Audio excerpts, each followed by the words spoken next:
On commence du côté de l'Espagne, au Real Madrid, où l'attaquant brésilien Endrick traverse une période très difficile. Malgré son retour de blessure à la mi-septembre, le jeune joueur n'a toujours pas disputé la moindre minute sous les ordres de son entraîneur. Xabi Alonso point cantonné au banc, sa frustration est montée d'un cran lors du match contre Getafe.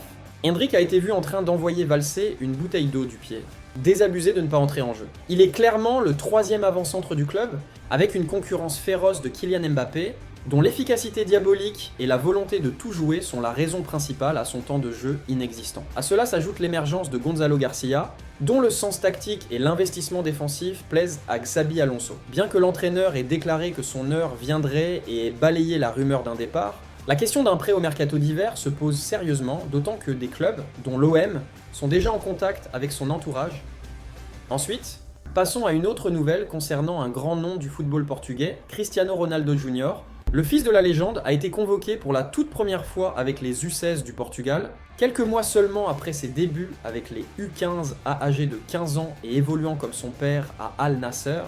Il franchit une nouvelle étape après avoir notamment marqué ses 2 premiers buts en sélection lors de la finale du tournoi Vlatko Markovic, du côté de l'Allemagne, au Bayern Munich. L'entraîneur Vincent Kompany a prolongé son contrat jusqu'en 2029. Le Belge est récompensé pour un début de saison absolument parfait, avec 11 victoires en 11 matchs, toutes compétitions confondues. On s'envole maintenant pour l'Angleterre, où un club en crise s'agite, Nottingham Forest, actuellement relégable en Premier League et en difficulté en Ligue Europa, vient de nommer Sean Dyche sur son banc. Il est déjà le 3e entraîneur du club cette saison, succédant à Nuno Espirito Santo et à Ange Postecoglou. Licencié samedi Dyche, l'ancien coach de Burnley et Everton, s'est engagé jusqu'à l'été 2027.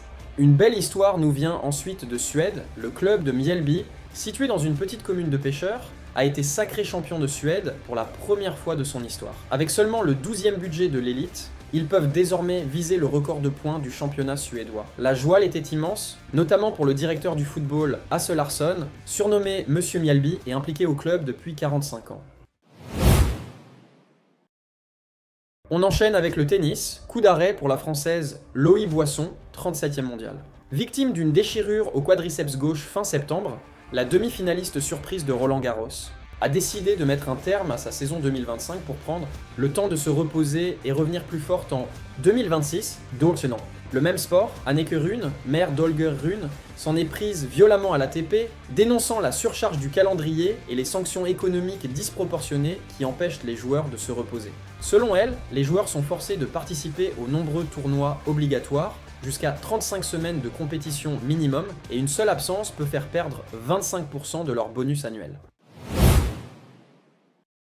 Poursuivons avec le cyclisme. L'Union cycliste internationale a publié un communiqué indiquant, à l'issue d'une étude, qu'elle déconseillait l'usage des compléments alimentaires à base de cétones. L'UCI précise qu'il n'existe aucune preuve convaincante que les cétones améliorent les performances ou la récupération, mais elle ne les a pas interdites. Plusieurs équipes, Visma-Lease à Bike, Soudal Quick-Step, avaient admis utiliser ces produits, considérés par certains comme étant dans une zone grise de dopage.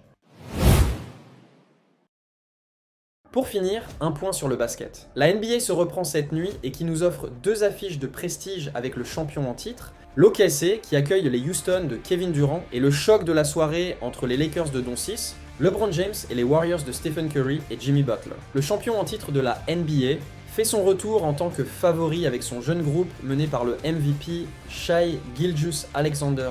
L'équipe, qui repart avec un casting similaire aux saisons précédentes, vise la conservation du titre, ce qu'aucun champion n'a réussi depuis 2018, enfin, en Euroleague, le basket européen devrait faire son retour sur le sol israélien.